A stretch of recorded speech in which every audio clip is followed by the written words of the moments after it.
Everyone, I'm Sophia and I'm a 10th grade student at American Heritage. Today we'll be doing our 17th Heart to Art lesson. This week's topic is Surrealism. Surrealism began in the 1920s in Europe and continued until the 1960s, but it still impacts artists today. France and Belgium were the center of Surrealism in the 1920s. This is a map of Europe, and we can find Belgium and France right next to each other. Both Belgium and France spoke French, but Belgium also spoke Dutch. You might be wondering, what started Surrealism? Well, there's a lot of answers to that question. In the 1920s, Sigmund Freud published his book, The Interpretation of Dreams and Other Theories on Psychoanalysis. If you don't know, psychoanalysis is just a field of psychology, which is a study of the mind, that tries to understand how our brains work by using the conscious and unconscious mind. These new ideas of the conscious and unconscious are very important to surrealists. They might sound confusing, but they're actually really simple. Your conscious mind is how you think every day. For example, this food tastes really gross, or I wonder when recess starts. Your unconscious mind does things without you knowing.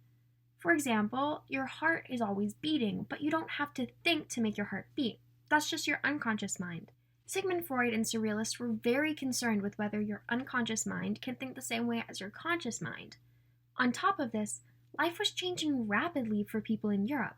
Suddenly, people had cars, electricity, telephones, and even amusement parks. Then, in 1914, World War I started, which involved all of the major European countries. In short, life in Europe in the 1920s was really stressful and scary. How people understood science, their mind, and war changed completely. For many, it seemed like life just completely lacked logic and was totally irrational. This is how Surrealism started. Surrealist art tries to express how illogical reality and our dreams are. This is Salvador Dali's painting, The Persistence of Memory. He paints the everyday object of clocks doing the opposite of what they should be doing. We see clocks on a wall, but here the clocks are melting on a beach.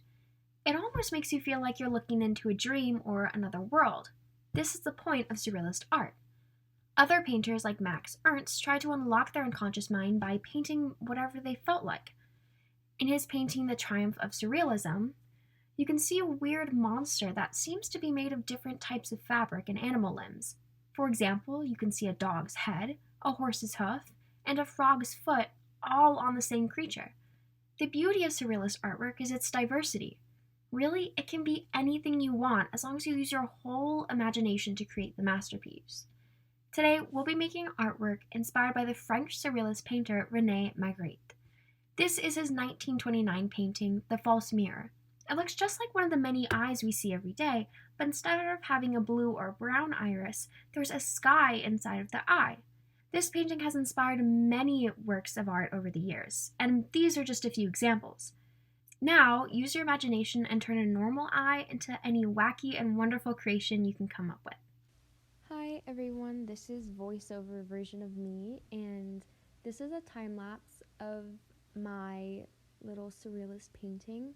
So for this, I sketched it out using pen, but you can use pencil or whatever you want, and then I used watercolors to fill it in, but really anything works. I just really wanted to try out watercolors because I thought it would go well with what I wanted to do.